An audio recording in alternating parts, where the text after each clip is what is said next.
보겠습니다.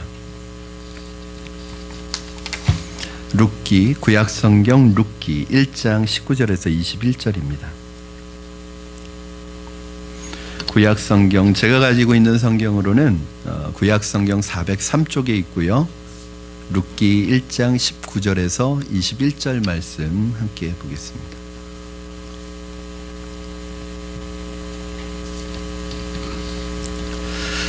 다 찾으셨으면 저와 여러분이 제가 19절, 여러분 20절, 그리고 21절은 함께 봉독하도록 하겠습니다. 제가 먼저 봉독하겠습니다. 이에 그 두 사람이 베들레헴까지 갔더라. 베들레헴에 이를 때 온 성읍이 그들로 말미암아 떠들며 이르기를 이가 나옴이냐 하는지라.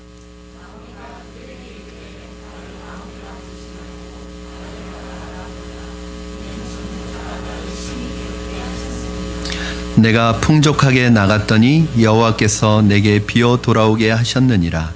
여호와께서 나를 징벌하셨고 전능자가 나를 괴롭게 하셨거늘 너희가 어찌 나를 나옴이라 부르느냐 하니라. 아멘. 마음청진기라는 제목의 책이 있습니다. 이 책의 저자인 문요한이라는 이 정신과 의사 선생님이 이제 많은 사람들에게 받는 질문이 하나 있답니다. 그 질문이 뭐냐면 늘 힘든 사람의 얘기를 들어주다 보면, 늘 힘든 사람하고 상담을 하다 보면 당신도 많이 힘들지 않습니까? 그런 질문을 자주 한대요. 사실 이분이 생각할 때 사실 힘들다는 거예요. 당연히 힘들지만 사실은 자기가 들어주고 상담하는 그 사람들이 회복되어지고 또 더 나아가서 오히려 더 건강해지고 성숙해지고 회복되어지는 그 모습을 볼 때마다 사실은 자기는 굉장히 그것이 보람있고 오히려 자기에게 힘을 준다는 거예요. 그러면서 이분이 자기가 정신과 의사가 되어서 얻게 된 가장 소중한 것 하나가 있다면서 그것을 이렇게 소개하였습니다. 우리 안에 내재된 생명에 대한 믿음을 갖게 된 것, 이것이 자기가 정신과 의사를 하면서 얻게 된 가장 소중한 것이랍니다. 그러면서 그 책에서 이렇게 기록하고 내용을 덧붙이는데, 무서운 화마가 휩쓸어 재만 남은 사냐에도 다시 수목이 자라고, 방사능 유출로 오염된 도시에도 다시 꽃이 피어나고, 기름으로 뒤덮인 바다가 스스로 그 오염을 정화시키는 것처럼 우리에게도 자기 치유와 자기 정화의 원천적 생명력이 있습니다. 저는 이 말이 참 감동이 되고 공감이 되는 것은, 우리가 믿는 하나님, 우리가 섬기는 하나님은 바로 우리를 회복시키시고 치유시키는 하나님임을 믿기 때문입니다. 오늘 본문에 나오는 이 나오미라는 여성도 마찬가지입니다. 나오미는 남편 엘리멜렉의 어떤 현실 도피, 궤도 이탈로 인해서, 이 잘못된 판단으로 인해서 남편과 두 아들을 잃고 절망적인 자리에 빠져버린, 그래서 여자로서는 가장 견디기 어려운 그런 절망적인 자리에 빠져 있었던 여성이었습니다. 오늘 본문에도 그런 과정을 잘 나타낼 수 있는 엄청난 이런 상처와 좌절을 경험한 나오미가 본문에 등장하는데, 이 나오미의 말 속에 그런 엄청난 상처와 아픔이 그대로 고스란히 배어 있어요. 여러분 20절 말씀에 보면 이 아픔이 얼마나 느껴지는지 한번 보세요.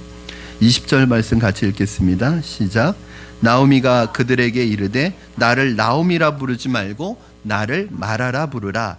이는 전능자가 나를 심히 괴롭게 하셨음이니라. 여러분 원래 이분의 이름이 나오미예요.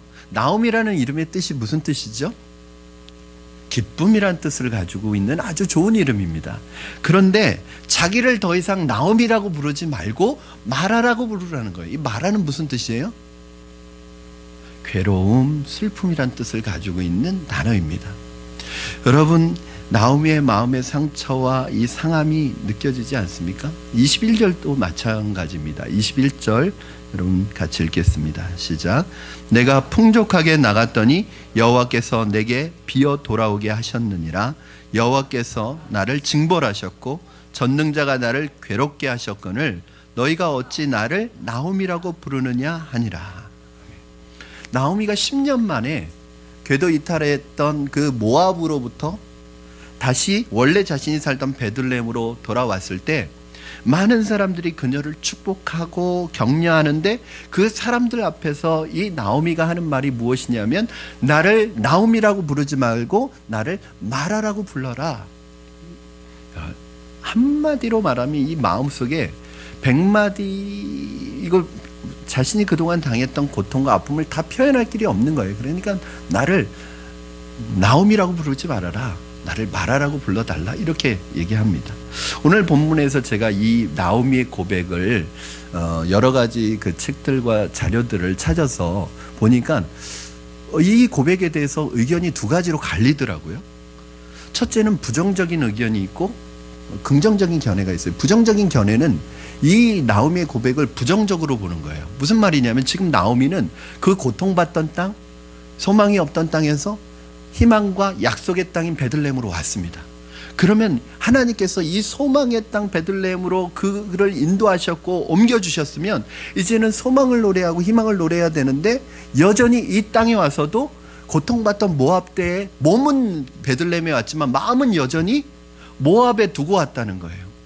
그러므로 말미암아 이것을 우리가 뭐라고 부르냐면 모압 컴플렉스라고 부릅니다. 뭐냐면 몸은 왔는데 마음은 고통받던 그곳에 그대로 남겨져 있을 때 그걸 이제 모압 컴플렉스라고 하는데, 그래서 이 절망적인 이 말을 하는 것, 이것은 나오미가 아직 상처가 회복이 안 되고 치유가 안 돼서 그냥 몸은 여기 와 있지만 마음은 아직도 옛날에 모압에 머물러 있다, 그렇게 평가하는, 그래서 절망적인 소리를 한다, 이렇게 얘기하는 거예요. 물론 부분적으로는 일리가 있습니다. 그러나 저는 종합적으로 보면 이 의견을, 견해를 찬성하지는 않습니다. 왜냐하면 여러분, 우리 인간은 컴퓨터의 USB나 디스켓 같은 존재가 아닙니다. USB를 딱 꽂으면 기쁨이 슬픔으로 싹 바뀌고 또 슬픔이 기쁨으로 싹 바뀌어버리고 그런 존재가 아니에요. 내 생각과 내 몸은 와 있어도 그 땅에서 당했던 아픔과 괴로움들은 내 안에 있는 거예요.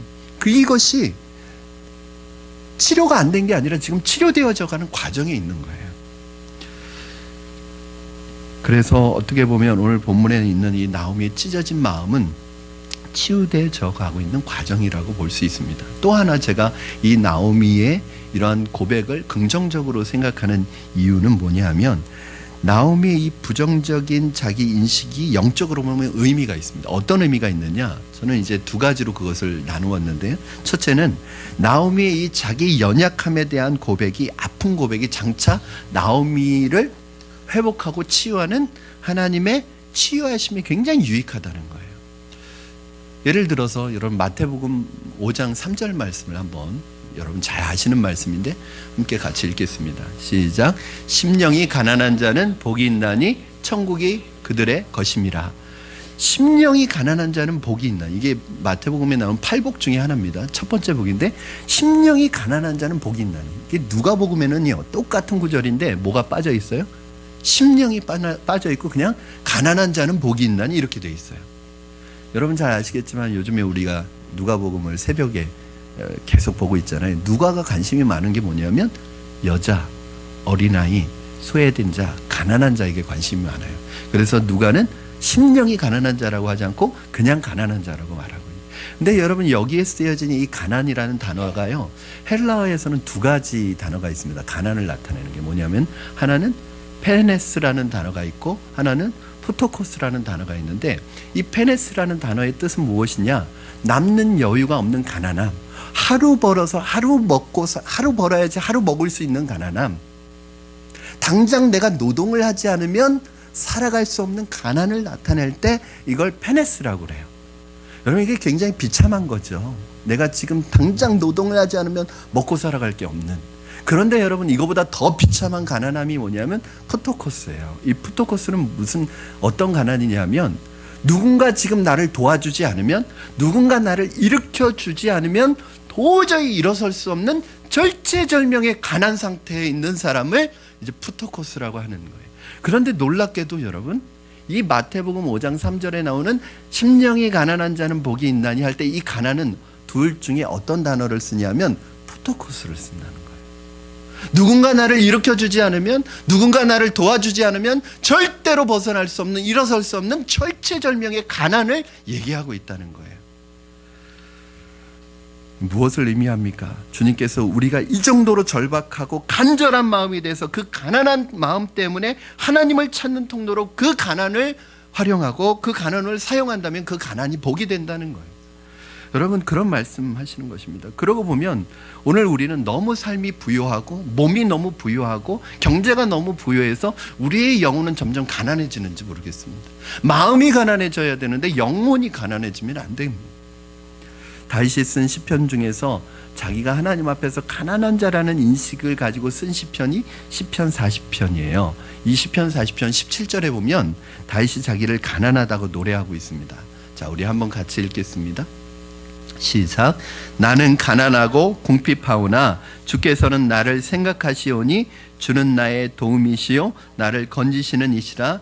나의 하나님이여 지체하지 마소서. 나는 가난하고 궁핍하오나, 이때 가난도 포토코스의 의미의 가난. 지금 도와주시지 않으면, 지금 돌봐주시지 않으면 나는 도저히 살 수 없는 그런 절체절명의 가난을 얘기하는 거예요. 그런데 놀라운 것은 여러분, 이 시편 40편이 쓰여진 배경을 알면 놀랍습니다. 이게 언제 쓰여진 것이냐면 바로 사울이 길보아 전투에서 패하고 목숨을 잃은 사건 뒤에 쓰여졌다는 거예요. 여러분, 사울 왕이 그렇게 다윗을 죽이려고, 자기를 죽이려고 쫓아다니던 그 원수가 이제 전쟁에서 죽었습니다. 그러면 이제 저절로 이 다윗은 뭐가 되는 거예요? 이스라엘의 왕이 되는 거예요. 그동안 자기 미래에 대해서 불투명하게 가려져 있던 이 모든 안개가 거치고 이제는 다윗의 시대, 위대한 다윗 왕의 시대가 도래하는 그 영광스러운 시점에서 다윗은 뭐라고 노래하고 있어요? 나는 가난하고 나는 궁핍하오니. 하나님, 내가 지금 이러한 상황에 있지만 그럼에도 불구하고 하나님 앞에서 나는, 하나님이 도와주시지 않으면 나는 가난한 사람입니다. 하나님이 도와주시지 않으면, 하나님이 건져주시지 않으면 나는 살아갈 수가 없는, 도움 없이는 살아갈 수 없는, 하나님의 은혜 없이는 살아갈 수 없는 그런 연약한 존재입니다. 가난한 존재입니다. 이렇게 고백하는 거예요. 여러분, 이게 놀랍지 않습니까? 지금 모든 것을 다 얻은 상황인데 다윗은, 하나님, 그럼에도 불구하고 난 가난합니다. 하나님 도와주시지 않으면, 하나님의 은혜 주시지 않으면, 하나님이 건져주시지 않으면 나는 살 수 없는 가난한 사람입니다. 이렇게 고백한다는 거예요. 사실 저와 여러분에게 이 마음이 부족한 거 아닌가요? 저와 여러분에게 이 마음이 결핍되어 있는 거 아닙니까? 교회를 개척하고 성도들이 몇 명 안 될 때는 너무나 절벽해서 새벽마다 하나님 앞에 부르짖으면서, 하나님 나를 도와주세요, 하나님 나를 도와주세요, 하나님 도와주시지 않으면 저는 아무것도 할 수 없는 존재입니다. 그렇게 하나님 부르짖었으면서 성도들이 좀 모이고 교회가 조금 성장하고, 교회가 조금 성장하면 언제 그랬느냐는 듯이 목에 힘이 들어가는 것, 이것이 인간의 본능 아닙니까? 사업이 잘 안 될 때는 그렇게 절박하게 가난한 마음으로 하나님 앞에 나와서 눈물로 기도했는데, 사업이 좀 풀리기 시작하고 사업이 잘 나가기 시작하면 언제 그랬냐는 듯이 절박한 이 심정을 잃어버리고 하나님을 찾지 않는 것, 이게 인간의 모습 아닙니까, 여러분? 여러분, 그래서 우리가 다윗에게 배워야 합니다. 하나님이 원하시는 건 뭐냐면 가난한 마음이에요. 물질적으로 가난할 때는요, 사실 저절로 마음이 겸손해지게 돼 있습니다. 물질적으로 가난하면 심령도 가난해지게 돼 있어요. 그런데 문제는 우리가 물질적으로 부유해지면 마음이 가난해지지가 않아요. 교만해진단 말이에요. 하나님 잃어버린단 말이에요. 절박하게 하나님 앞에 매달리는 것 잃어버린다는 거예요. 내가 다 잘나서 나 때문에 잘된 줄 알고. 여러분, 교회마다 이제 수능 시험 다가오면요, 교회마다 막 그 수능 보는 학생들이 많은, 수험생들이 많은 교회는요, 교회가 막 새벽 예배 때 자리가 없을 바글바글 찹니다. 막 하나님, 우리 아들 어느 대학 보내주세요, 이렇게 기도하다가 수능 딱 끝나면 그 다음날 없어요. 여러분, 이게 우리 인간의 모습 아닙니까?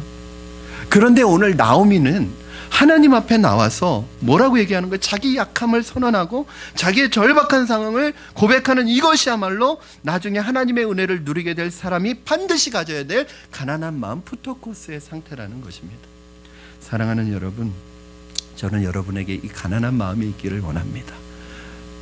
일이 잘 될 때나 일이 잘못될 때나 늘 가난한 심령으로 절박한 마음으로 하나님이 도와주시지 않으면, 하나님이 나를 붙드시지 않으면, 하나님이 은혜 주시지 않으면 난 살 수 없는 존재라는 그런 연약한 고백을 하나님 앞에 가지고 나가실 수 있기를 바랍니다. 그런가 하면 본문에서 나오미가 귀한 이유가 무엇인가 제가 살펴본, 나오미는 자기 자신이 그렇게 비참한 자리에 빠진 이유를 어떻게 분석하고 있어요? 나 자신의 잘못과 죄 때문에 나는 지금 이 절망적인 상태에 빠져 있다라고 고백하고 있습니다. 자, 나오미의 지금 이 고백을 21절로 한번 다시 보겠습니다. 여러분 잘 한번 보세요. 시작.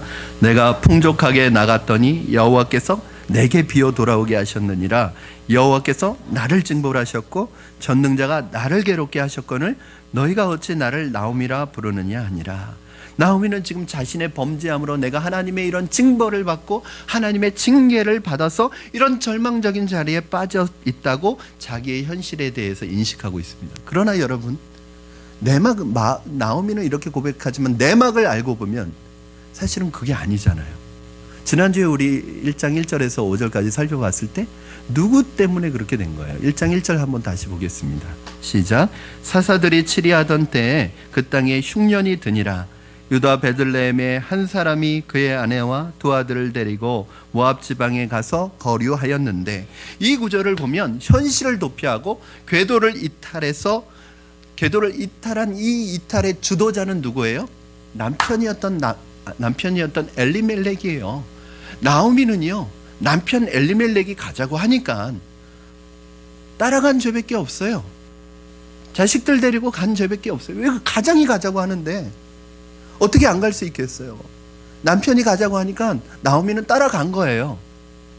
여러분, 이런 상황이라면 얼마든지 자기 남편에게 책임을 전가할 수 있는 상황 아닙니까? 남편에게 책임이 있다고 말할 수 있지 않아요. 그러나 나오미는 그 모든 것이 자기의 잘못이고 자기의 죄 때문에 지금 자기가 이런 고통스러운 상황 가운데 놓였다고 고백하고 있습니다. 오늘 우리 가정에 넘쳐나는 이 책임 전가의 모습을 한번 생각해 보십시오, 여러분. 오늘 예배 늦은 거 당신 때문이야. 우리의 이렇게 된 거 당신 때문이야. 나 이렇게 된 거 당신 때문이에요. 내가 결혼 전에는 안 그랬는데 당신 만나서 이렇게 됐어요. 당신 때문이에요. 오늘 우리 가정에는 이렇게 서로가 서로에게 책임을 전가하는 이런 일들이 일어나고 있지는 않습니까? 여러분, 우리 교회에서, 우리 사회 안에 신문만 펼치면 나오는 게 뭐예요? 책임 전가예요.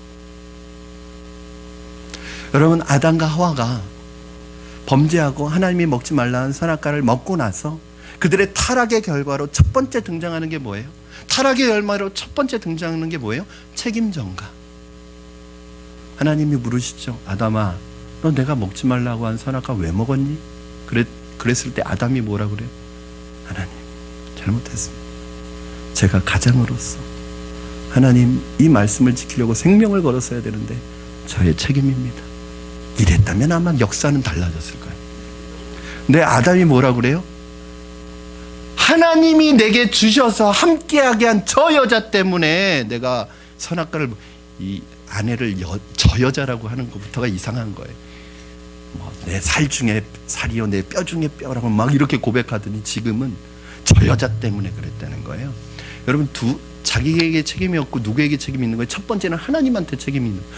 내가 언제 달랬어요? 아니, 하나님 잠재워 놓고 갑자기 데려다 놓고 부부가 남자가 부모를 떠나 아내와 한 몸을 이루고 하나가 될, 이렇게 하셨잖아요. 내가 언제 달랬어요? 하나님 때문이에요. 그리고 저 여자 때문이에요. 이게 아담이에요. 이게 가장인데 그래도. 그래서 하나님이 하와에게 물어봤어요. 그럼 너는 왜 먹었니? 제가 너 때문이라고 그러는데 너는 왜 먹었니? 그랬더니 이 뱀 때문에, 이 독사 때문에. 나는 안 먹으려고 그랬는데 이 뱀 때문에 먹었다는 거예요. 저는 오늘 본문에서 아주 무서운 진리를 발견합니다. 책임 전가는 내 영혼을 회복하는데 아무런 도움이 되지 않아요. 전혀 도움이 되지 않아요. 저는 지금도 생각해요. 아담이, 하와가 자신의 죄를 고백하고 하나님 앞에 회개하면서, 하나님, 제 잘못입니다. 제가 잘못했습니다. 하나님, 다시 한번 기회를 주십시오. 그렇게 했다면 아마 역사는 바꿀 수 없기 때문에.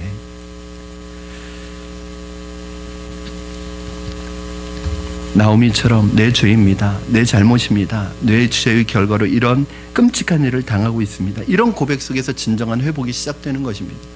사랑하는 성도 여러분, 저는 우리 푸른나무교회 모든 성도들에게 여러분의 가정에서 서로에게 책임을 전가하지 않기를 부탁을 드립니다. 오늘 나오미처럼 하나님 앞에서 자기의 죄를 고백하고 회복을 꿈꾸는 여러분이 되기를 주님의 이름으로 축원합니다. 그래서 나오미는 장차 엄청난 하나님의 축복과 회복의 은혜를 누리게 됩니다. 그런데 중요한 것은 나오미의 회복이 나오미의 이런 행동들만으로 회복된 것이 아니라는 사실이에요. 사실은 나오미의 회복의 결정적인 열쇠는 누가 쥐고 있느냐 하면 바로 하나님이 쥐고 계셔요. 하나님의 주권, 자격 없는 자에게 베풀어 주시는 하나님의 은혜 때문에 나오미가 회복된 것이지 나오미의 노력으로 회복된 게 아니에요. 그러면 여러분, 자격 없는 절망적인 상황에 빠져있던 나오미에게 하나님은 어떤 은혜를 주셨습니까? 오늘 보니까 두 가지로 하나님이 준비해 주셨어요. 그러니까 나오미가 회복하는 데 있어서 필수적인 회복의 필수 요소 두 가지. 첫째는 나오미 주변에 나오미를 축복해주고 받아줄 수 있는 좋은 사람들을 허락해 주시고 준비해 주셨다는 거예요. 우리 19절 말씀 여러분 같이 한번 읽어보겠습니다. 19절 시작. 이에 그 두 사람이 베들레헴까지 갔더라. 베들레헴에 이를 때 온 성읍이 그들로 말미암아 떠들며 이르기를 이가 나오미냐 하는지라. 여기에서 떠들다라는 이 표현 있잖아요. 온 성읍이 그들로 말미암아 떠들며 이르기를 나오미 아니야. 여러분, 이 떠들다라는 표현을 총신대 신대원의 구약학 교수로 계시는 김지찬 교수님이 쓴 주에 보니까 이 떠들다는 의미가 무슨 의미냐, 원어적으로 보면 기쁜 마음으로 외치는 소리래요. 그러니까 무슨 말이냐면 나오미가 10년 만에 고향으로 돌아왔습니다. 여러분, 금이 환영했습니까? 지금 비참한 상태로 실패하고 돌아왔어요. 보통 사람들 같으면, 좀 악한 사람들 같으면 어떻게 하겠어요? 수근수근 되겠죠. 손가락질 하겠죠. 그래, 지내면 살겠다고 도망가더니 잘됐다, 쌤통이다, 싸다, 그렇게 해도 아마 뒤에서 수근거리면서 망하고 돌아온 이 나오미를 손가락질 했을 거예요. 그런데 고맙게도 그 주변 사람들이 나와서 나오미가 돌아온 것을 기뻐해주고 축복해주고 격려해 주었다는 거예요. 이런 모습은요 4장 14절에서도 나타납니다. 우리 4장 14절 말씀 같이 한번 읽겠습니다. 시작. 여인들이 나오미에게 이르되 찬송할지로다 여호와께서 오늘 내게 기업 물을 자가 없게 하지 아니하셨도다. 이 아이의 이름이 이스라엘 중에 유명하게 되기를 원하노라. 나오미의 며느리인 룻이 보아스와 결혼해서 아이를 낳으니까 주변 사람들이 마치 자기 일처럼 기뻐해 주는 거예요. 사실은 나오미의 집안에 남자가 다 죽었잖아요. 그런데 이 보아스라는 사람을 통해서 기업을 물어준 거예요. 즉 결혼을 해서 아이를 낳아줬는데 그 아이가 누구의 아이가 되는 거예요? 나오미의 그 끊어진 대를 이어주는 게 되는 거예요. 그걸 내 일처럼 기뻐해 줍니다. 제가 저희도 아이가 없어서 4년 만에 아이를 낳았거든요. 제가 워낙 나이 34세 노총각으로 결혼을 해서 38에 첫 아이를 낳은 거예요. 그런데 이 4년 동안 얼마나 기도했겠어요? 교회 분들이 다 기도해 주셨어요. 우리 중보기도 되면서도 해주셨고, 교회 권사님들 기도하시는 분들은 다 저희 가정에 이 아이가 생기도록 기도해 주셨어요. 근데 어느 날 딱 보니까 생긴 거예요. 그래서 그 소식을 몇몇 권사님들한테 알려드렸는데 권사님들이 막 우시는 거예요. 나도 안 우는데 그 권사님들이 우시는 거예요. 마치 내 일처럼 기뻐해주고 같이 감격해주는 거예요. 여러분, 지난주에 말씀드렸죠. 룻기의 배경이 어떤 시대죠? 사사시대. 사사시대가 어떤 시대죠? 하나님을 마음에서 몰아내고 왕이 없던 시대입니다. 각자 자기의 소견에 옳은 대로 행했던 무법한 시대예요. 무법천지의 시대예요. 그러다 보니까 사사시대는 타인들에 대해서 몰인정하고 무자비하고 자기의 욕망을 위해서라면 사람 죽이는 일까지 서슴지 않았던 그런 끔찍한 삭막한 시대가 사사시대인데, 그런 시대 속에서 이런 아름다운 공동체가 있다는 사실이 저는 놀라운 사실이에요. 저는 우리 푸른나무 교회 공동체가 이런 공동체가 되기를 주님의 이름으로 축원합니다. 오늘 우리가 살아가는 이 시대를 보면 사사시대에 버금갑니다. 얼마나 타락하고, 얼마나 사람들이 자기만을 위해서 살고, 내 목적과 내 야망을 위해서라면 다른 사람 눈물과 다른 사람의 눈에서 피눈물이 흘려도 상관하지 않는, 자신의 성공을 위해서 다른 사람의 눈물쯤은 아무렇지도 않게 생각하는 그런 시대, 무자비한 시대, 몰인정한 시대에, 그런 시대에 우리가 살고 있습니다. 그러나 이런 시대이지만 우리 푸른나무교회 공동체는 그런 가운데서도 서로 위로해주고 서로 격려해주고 사랑해주는 가족 같은 공동체가 되기를 주님의 이름으로 축원합니다. 우리 푸른나무교회가 개척된 이후로 우리 계속 줄곧 내걸고 있는 슬로건이 뭐냐면 세상의 소망이 되는 교회. 여러분, 어떻게 하면 세상의 소망이 될까요? 먼저 달라야 되겠죠. 세상과 달라야 되겠죠. 구별돼야 되겠죠. 우리가 건강해야 되겠죠. 그래서 기쁜 일이 있으면 함께 기뻐하고, 슬프고 고통스러운 일이 있으면 함께 슬퍼하고 함께 위로하고 격려해 주어야 합니다. 많은 사람들이 사실은 고난 그 자체보다 더 힘들어하는 것이 무엇일까요? 내가 고난당하고 내가 아프고 상처 입은 것보다 더 마음 가운데 힘들고 어려운 점이 뭘까요? 사람들의 시선입니다. 저 사람이 나를 어떻게 생각할까? 고난당하고 실패하고 아픔을 경험하고 있는 나를 뭐라고 생각할까? 혹시 뒤에서 손가락질하지 않을까? 뒤에서 뭐라고 험담하지 않을까? 그런 사람들의 시선이 더 두려운 거예요. 여러분, 저는 우리 푸른나무교회 공동체가 어떤 분이든지 그 아픔과 상처와 실패와 슬픔을 가지고 들어오든지 돌아왔든지 간에 그리스도의 사랑으로 그분들을 안아주고 품어주고 그분들의 상처를 싸매어주고 그분들과 함께 아파해주고 위로해주는 그런 공동체가 되기를 주님의 이름으로 부탁을 드립니다. 그럼 그래서 한 가지 부탁드릴 것이 있습니다. 예외를 드리다 보면 요즘에 우리 교회에 등록하신 새로운 분들이 많으세요. 그리고 등록하지 않으신 분들도 계세요. 뭐 등록했거나 등록하지 않았거나 여러분 새로운 얼굴이 보이시면 더 밝게 그분들에게 가서 인사해 주시고 환영해 주시고 친절하게 인사해 주시면 좋겠어요. 우리 교회 이제 그 성도님의 남편분이 교회를 처음 나오셨어요. 교회를 처음 나오셨을 뿐만 아니라 그 교회를 처음 나온 것도 기적이죠. 왜냐하면 기독교에 대해서, 교회에 대해서 비판적인 생각을 가지고 있었던 분이, 남들 교회에 대해서 욕하고 기독교에서 욕할 때 같이 욕했던 분.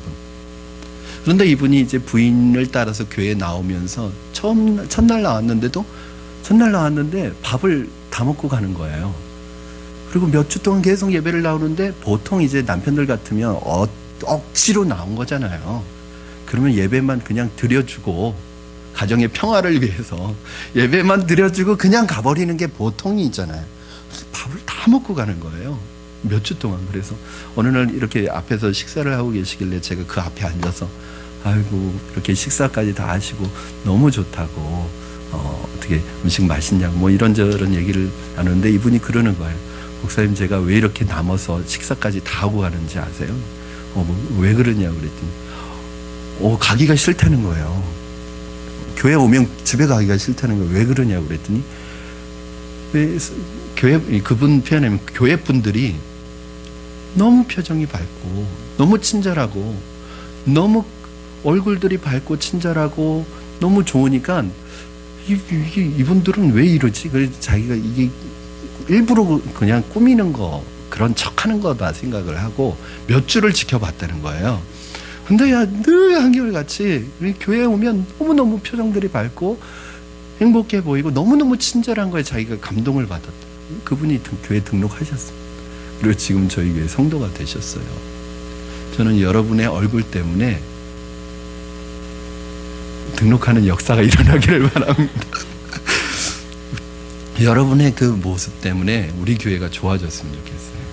저는 우리 교회 성도님들이 너무 사랑스럽고 자랑스럽고 이뻐요. 왜냐? 1년 전에는, 2년 전에는, 3년 전에는, 우리 교회에서 제일 오래된 신자는 3년 전에는, 3년 전에는 나름대로 상처와 아픔과 이러한 쓰라림을 가지고 교회에 왔던 분들이에요. 그런데 이미 먼저 계셨던 그 우리 믿음의 선배들이 그분들을 잘 사랑으로 섬겨주셨고 또 말씀의 은혜로 회복되어져서 이제 그분들이 누군가 아프고 힘들고 고통을 가지고 있는 분들이 왔을 때 그분들이 섬겨주는 위치에서 그분들을 섬기는 자리에 섰다는 것이 저는 너무 그게 감사한 거예요. 가끔 이렇게 들려오는 소식에 의하면 그런 그 남편분 중에 억지로 교회 하는데 지금 믿음이 생기고 점점 말씀을 듣기 시작하고 생활 속에서 굉장히 친절해지고 달라지고 이런 소식을 여러 통로로 듣습니다. 그러면 이게 참 하나님의 은혜가 이 회복이 되어가는 모습이 보이는 거예요. 딱 보니까 저희 교회에서는 그냥 오셔서 성경 공부 새가족반에서 이렇게 차근차근 믿음을 회복해 가시면 거의 1년 정도가 지나면 회복이 되시더라고요. 2년이면 사역자가 되시고 3년이면 헌신자가 되시고 여러분 내가 아는 분들만 얘기하지 마시고 오히려 내가 모르는 분 낯선 분들이 보이면 그분들에게 먼저 가셔서 인사하세요. 우리 교회에서는 사실은 뭐 남의 교회 우리 교회가 어디 있습니까? 등록하지 않으셨어도요 다 우리 그리스도 안에서 주님 안에서 한 형제 한 가족이잖아요. 여러분들이 누구보다도 낯선 분이 눈에 띌 거예요. 낯선 분이 얼굴이 보일 거예요. 그러면 그분에게 먼저 가셔서요 반갑게 인사해 주시고 친절하게 인사해 주시면 여러분 그것이 얼마나 그분의 마음의 위로가 되겠어요. 그리고 우리 남자분들 또 여자분들 서로 이 동성끼리 이렇게 허그해 주시면 이 허그에 여러분 치료의 효과가 있는 거 아시죠? 사랑으로 이렇게 안아주고 품어주면요 그 자체가 치료가 일어납니다. 사랑이 일어납니다. 저희가 이제 처음에 이렇게 우리 교회 오시는 남자 집사님들 허그하면 막 이렇게 뺍니다. 엉덩이를 이렇게 뺍니다. 그런데 한 1년 지나면요, 이제 저희가 그 특세할 때 우리 남자 집사님들 다 제가 안수기도 하잖아요. 그러면 이렇게 안고 기도하는데 1년 지나면 퍽 안깁니다. 그냥 마치 아기가 아버지의 품에 안기듯이 퍽 안겨요. 근데 아직도 도망 다니는 분이 계시긴 해요. 여러분, 저는 우리 푸른나무 교회가 정말 사랑으로 서로가 하나 되는 교회가 되었으면 좋겠습니다. 우리 장로님께서 우리 교회가 개척되기 전에 장로님도 사실은 교회에 적이 없었고 저도 교회에 적이 없어서 새벽 예배를 드리고 싶은데 새벽 예배 드릴 교회가 없었어요. 그래서 저는 집 가까운 데서 드렸고 우리 장로님은 그때도 목동에 살고 계셨기 때문에 이제 가까운 교회에 나갔는데 거의 1년 가까이를 새벽 예배를 다니고 주중 예배도 다녔는데 아무도 아는 척하는 사람이 없다는 거예요. 제 아내가 이곳에 이사 와서 한 몇 주 동안 교회를 다닐 곳이 없어서 가장 가까운 교회를 갔는데 그러면 새신자가 온 거잖아요. 얼굴 처음 뵙는 분이 온 거잖아요. 근데 아무도 인사하는 사람, 뭐 아는 척 해주는 건 둘째 치고 인사하는 분이 한 분도 없더라는 거예요. 다시 가고 싶지 않았대요. 그냥 새신자가 돼 보니까.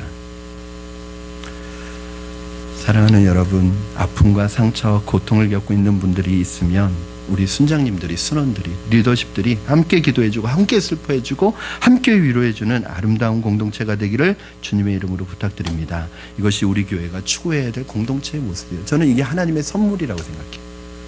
이러한 사람들이 예비되어 있고 내 주변에 있다는 건 큰 선물입니다. 왜냐하면 사람을 통해서 받은 상처가 사람을 통해서 회복이 되거든요.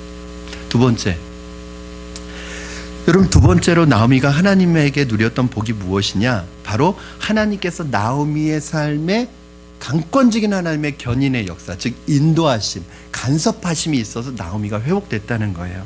나오미가 궤도를 이탈해서 엉뚱한 땅 모압에서 고통당하고 있을 때 하나님께서 계속 나오미에게 돌아오라는 이 사랑의 메시지를 끊임없이 들려주셨다는 것입니다. 그래서 나오미의 회복의 첫 출발은 돌아오라는 이 하나님의 음성이 들려지는 그곳에서부터 사실은 첫 출발이 시작되었습니다. 오늘 이 시간 이렇게 일이 안 풀리고 인생이 허무하고 가끔씩 울적해지고 우울해지는 분이 혹시 계십니까? 왜 그런지 아세요? 내 영혼이 허해서 그런 거예요. 그건 보약 먹는다고 회복이 되는 게 아니에요, 여러분. 내 영혼 속에 울려 퍼지는 이 하나님의 돌아오라는 이 하나님의 사랑의 음성, 이 배려의 음성에 반응하고 돌아올 때 회복의 역사가 일어나는 거예요. 여러분 1장 6절 말씀 한번 보시겠습니다. 1장 6절 시작. 그 여인이 모압 지방에서 여호와께서 자기 백성을 돌보시사 그들에게 양식을 주셨다 함을 듣고 이에 두 며느리와 함께 일어나 모압에서 돌아오려 하여. 그러니까 나오미가 이제 모압을 떠나서 베들레헴으로 다시 돌아오려고 결심했던 이유가 있어요. 오늘 두 가지 동사를 잘 보세요, 여러분. 듣고 돌아오려 하여, 이 두 동사 사이에 어떤 내용이 있어요? 무슨 말씀을 하시죠? 여호와께서 자기 백성을 돌보신다는 이 말을 들은 거예요. 이 돌보신다는, 돌보사, 돌아보사, 이 말을 원어의 의미를 살펴봤더니 방문하사, 이런 뜻을 가지고 있대요. 방문하사, 즉 하나님이 찾아오신 거예요. 저는 여러분의 인생 속에, 고통당하는 우리의 인생 속에 하나님이 방문하시고 하나님이 찾아오시고 하나님이 개입하시는 그런 은혜가 있기를 주님의 이름으로 축원합니다. 나오미는 바로 그 고통의 삶을 돌아보시고 그의 삶 속에 개입하시는 이 하나님의 은혜를 경험했기 때문에 회복이 일어난 거예요. 이런 맥락에서 보면 20절 나오미의 이 처절한 고백, 나오미가 그들에게 이르되 나를 나오미라 부르지 말고 나를 마라라 부르라, 이는 전능자가 나를 심히 괴롭게 하셨습니다. 여러분, 이건 부정적인 말이 아니에요. 한번 생각해 보세요. 나오미는 10년의 세월 동안 상징적으로 하나님을 떠나 있었습니다. 궤도를 이탈하였습니다. 그렇게 하나님을 떠난 10년 동안 하나님이 한 번도 그에게 개입하시지 않았으면, 오늘 표현에 빌리자면 하나님이 괴롭히시지 않으셨으면 그 나오미는 하나님의 사람이 아닌 거예요. 여러분, 요나도 마찬가지입니다. 하나님께서 니느웨로 가서 복음을 전하라는 사명을 주셨는데 요나가 이 사명이 싫어서 니느웨하고는 정반대 방향인 다시스를 향해서 가는 거예요. 그때 하나님이 이 요나를 괴롭히기 시작하셨습니다. 폭풍을 일으키시고 배를 흔들기 시작했습니다. 하나님이 얼마나 집요하게 괴롭히셨는지 이 요나가 죽음 직전까지 가는 절망의 상태에 빠져버렸습니다. 인간적으로 보면, 세상적으로 보면 재수 되게 없는 거죠. 그러나 영적으로 보면 요나의 삶을 하나님이 그냥 내버려 두시지 않으셨던 거예요. 간섭하시고 계셨던 것입니다. 그 하나님의 괴롭히심으로 말미암아 비록 고통은 당하였지만 요나가 다시 회복되었고 사명의 자리로 돌아오게 되었습니다. 그래서 여러분은 이 복을 받고 싶지 않겠지만 저는 이 복이 여러분에게 있기를 바랍니다. 저는 여러분의 생애 중에 여러분이 하나님을 떠나거나 잘못된 길을 걸어갈 때, 하나님의 말씀으로부터 멀어질 때 하나님이 여러분을 괴롭히시는 은혜가 있기를 주님의 이름으로 축원합니다. 아멘 안 할 줄 알았어요. 여러분, 이게 복이에요. 여러분, 혹시 그런 하나님의 괴롭히심을 경험하고 계신 분이 계시다면 그것을 통해 돌아오라고 하는 하나님의 음성을 들을 수 있기를 주님의 이름으로 축원합니다. 여러분, 히브리서 12장 8절 말씀 한번 보겠습니다. 이게 왜 복인지 우리 같이 한번 읽겠습니다. 시작. 징계는 다 받는 것이거늘 너희에게 없으면 사생자요 친아들이 아니니라. 여러분, 만약에 우리가 잘못된 길로 가는데 잘못된 일을 하는데도 아무도 말하는 사람이 없어요. 그 더 비참한 거 아니에요? 얼마 전에 TV 드라마, 저도 드라마 봅니다, 여러분. 응답하라 1988. 여러분, 거기에 노는 여자아이가 나오는데 이 노는 여자아이가 막 문제만 일으키고 다니는 거예요. 경찰서에까지 끌려왔어요. 그런데 이 아이가 회복이 일어나는 게 언제냐면, 그 친구의 집 아버지가 그 여자아이를 보면서 이 머리 꼬라지가 이게 뭐냐, 머리 똑바로 하고 다녀라. 그런데 그게 마음이 따뜻해지는 거예요. 그 여자아이가 그 아저씨의 아들과 사귀는데 그 아들을 왜 좋아하게 되냐, 왜 따라다니냐고 물어봤더니 나에게 담배 피지 말라고 얘기한 애는 얘가 처음이었다는 거예요. 이 남자애가. 그래서 얘가 좋다. 알고 보니까 그 여자아이가 그 작년에 부모님을 다 잃었던 거예요. 아무도 자기가 잘못하는 삶을 살아도 뭐라고 해주는 사람이 하나도 없었는데 누군가 나에게 뭐라고 해주는 그게 좋았던 거예요. 여러분, 만약에 부모가 자녀가 잘못 살고 잘못된 길로 가고 있는데 가만히 내버려 두시겠어요? 이 자녀가 이렇게 살아가든 분명히 망하게 되고 멸망으로 빠지게 되는데도 만약에 그 결과를 알고 있으면서도 부모가 아무 말도 안 하고 내버려 두겠어요? 진짜 부모라면? 그럴 수가 없는 거예요. 여러분, 왜 그래요? 사랑하니까 매를 드는 거예요. 그게 미워서가 아닙니다. 정말 사랑하기 때문에 가슴이 찢어지지만 매를 드는 게 이 부모의 심정이에요. 여러분, 하나님이 우리를 징계하실 때 기분 좋아서 하시는 거예요? 여러분, 하나님이 우리를 징계하시고 우리에게 징계의 매를 대실 때 하나님이 기분 좋아서 콧노래 부르시면서 우리를 징계하시는 줄 아세요? 아니잖아요. 여러분, 무엇인가를 잘못해서 그 잘못에 대해서 응당히 매를 맞아야 되지만 그 잘못한 행동을 하는 그 자식을 때리는 부모의 심정은 그 맞는 자녀의 마음보다 더 찢어지는 아픔을 가지고 그 자녀를 때리는 거잖아요. 잘못된 자녀를 때리지만 그 자녀보다도 누구 마음이 더 아프냐면 부모의 마음이 더 아파요. 아프지만 그 자녀를 위해서 이 매를 드는 거잖아요. 하나님도 똑같습니다, 여러분. 우리가 하나님의 자녀이니까, 하나님의 백성이니까 우리가 잘못된 길로 가면 내버려 두시지 않고 이 매를 들어서라도 때려서 돌아오게 하시는 거예요. 이제 다음 주부터 우리가 로마서 말씀을 이제 보게 되는데, 드디어 로마서 1장에 보면 3번이나 반복해서 말합니다. 죄악 가운데 사는 사람을 이렇게 말씀해요. 내버려 두신다. 그 육체의 정욕대로 내버려 두신다. 이 말이 3번 나와요. 여러분, 저는 제일 무서운 게 뭔지 아세요? 하나님이 절 그냥 내버려 두실까 봐. 그게 제일 무서워요. 제가 잘못 살아가고, 제가 죄악 가운데 살아가고, 하나님을 떠나서 살아가고, 하나님의 말씀에서 벗어나서 살아가고, 세상 사람처럼 살아가는데 그냥 아무 일도 일어나지 않고 가만히 내버려 두신다. 그건 무슨 뜻인지 아세요? 제가 하나님의 자녀가 아닌 거예요. 오늘 뭐라고 그래요? 징계는 다 받는 것이거늘 징계가 없으면 사생자요 친아들이 아니래요. 여러분, 저는 제일 무서운 징계는요, 제일 무서운 심판은 내버려 두시는 거라고 생각해요. 여러분, 사랑의 반대는 미움이 아니라 무관심이죠. 여러분, 나오미의 그런 고난과 징계의 삶을 나오미가 돌아오기를 바라는 하나님의 사랑에 매였다는 거예요. 여기서부터 회복이 일어나는 것입니다. 사랑하는 여러분, 저는 정말 여러분이 잘 되기를 주님의 이름으로 축복합니다. 하나님이 여러분을 도우시는 분이에요. 여러분을 회복시키시는 분입니다. 시편 30편 10절 11절 말씀이 여러분의 삶에 그대로 구현되기를 원해요. 자, 우리 시편 30편 10절 11절 같이 읽겠습니다. 시작. 여호와여 들으시고 내게 은혜를 베푸소서. 여호와의 나를 돕는 자가 되소서 하였나이다. 주께서 나의 슬픔이 변하여 내게 춤이 되게 하시며 나의 베옷을 벗기고 기쁨으로 띠띠우셨나이다. 아멘. 정말 저와 여러분에게 이러한 은혜가 일어나기를 주님의 이름으로 축원합니다.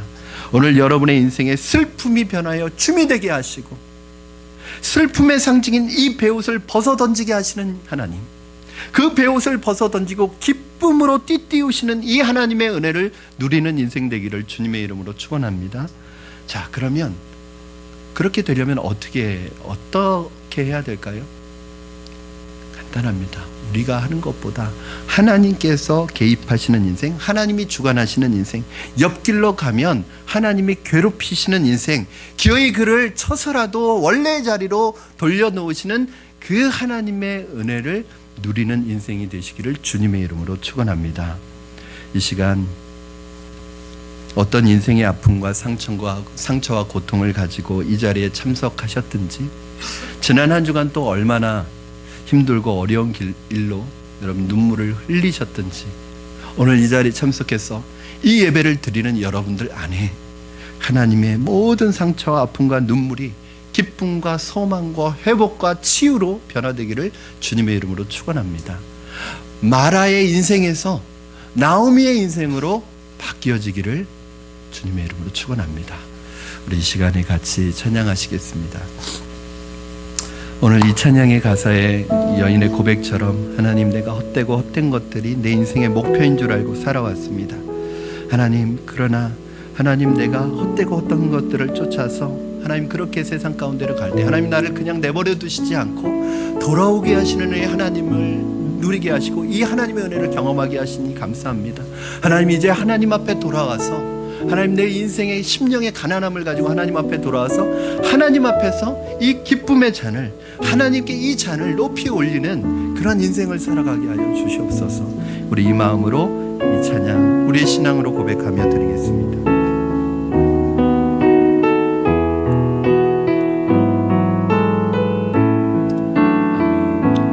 우물가의 여인처럼 난 구했네. 헛된 것들을 그때 주님 하신 말씀, 내 세매와 생수를 마셔라. 오 주님 채우소서. 나의 잔을 높이 듭니다. 하늘 양식 내게 채워주소서. 넘치도록 채워주소서. 많고 많은 사람들이 찾아섰네. 헛되고 헛된 것들을 주 안에 감추인 보배, 세상 것과 난 비길 수 없네. 오 주님 채우소서. 나의 잔을 높이 듭니다. 하늘 양식 내게 채워주소서. 넘치도록 채워주소서. 내 친구여 거기서 돌아오라. 주의 넓은 품으로 우리 주님 너를 반겨. 우리 주님 너를 반겨. 그 넓은 품에 안아주시니. 주님 채우소서. 오 주님 채우소서. 나의 잔을 높이 듭니다. 하늘 양식 내게 채워주소서. 넘치도록 채워주소서. 주님 채우소서. 오 주님 채우소서. 나의 잔을 높이 듭니다. 하늘 양식 내게 채워주소서. 넘치도록 채워주소서. 우리 이 시간에 오늘 주신 말씀 붙들고 같이 결심하며 기도하겠습니다. 하나님, 오늘 인생의 모든 상처와 아픔과 눈물이 오늘 이 예배를 통하여 주님의 은혜를 통하여 말씀의 은혜를 통하여 기쁨과 소망으로 회복되어지게 하시고 치유되게 하여 주시옵소서. 마라의 인생이 나오미의 인생으로 바뀌어지고 회복되어지는 은혜를 우리에게 허락하여 주시옵소서. 나를 회복시키시는 주님의 강권적인 사랑의 견인, 그 하나님의 사랑의 음성 내 삶에 개입하여 회복하시는 그 주님 앞에 나의 연약함을 고백하고 주님께 돌아오는 역사가 나타나게 하여 주시옵소서. 오늘 주신 말씀 붙들고 믿음으로 결단하며 고백하며 나아갑니다. 살아계셔서 역사하시는 하나님 아버지 감사합니다. 오늘 하나님 말씀을 통하여 하나님 아버지 우리 안에 일하시는 하나님, 우리를 회복시키기를 원하시는 하나님, 우리를 새롭게 하시기를 원하시는 그 주님을 만나게 하시니 감사합니다. 오늘 내 마음속에 있는 상처와 내 마음속에 있는 아픔과 나의 눈물이 기쁨으로 바뀌어지게 하시고 소망으로 바뀌어지게 하시고 하나님의 능력으로 회복되어지는 역사를 허락하여 주시옵소서.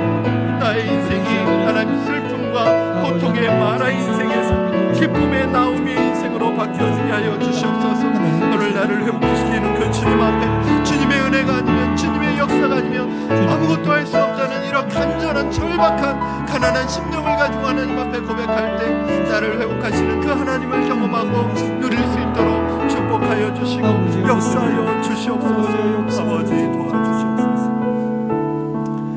살아계신 하나님 아버지, 하나님 오늘 이 자리에 인생의 아픔과 상처와 눈물을 가지고 하나님 주의 전을 찾아 하나님 예배 가운데 나온 성도들 있다면 오늘 이 예배를 통하여 그들의 심령 속에 하나님이 직접 만져주시고 터치해 주셔서 하나님 그들의 아픔과 슬픔이 기쁨과 회복으로 변화되어지게 하여 주시고 하나님 슬픔과 하나님 괴로움의 마라의 인생에서 기쁨의 나옴의 인생으로 회복되어지는 은혜를 허락하여 주시옵소서.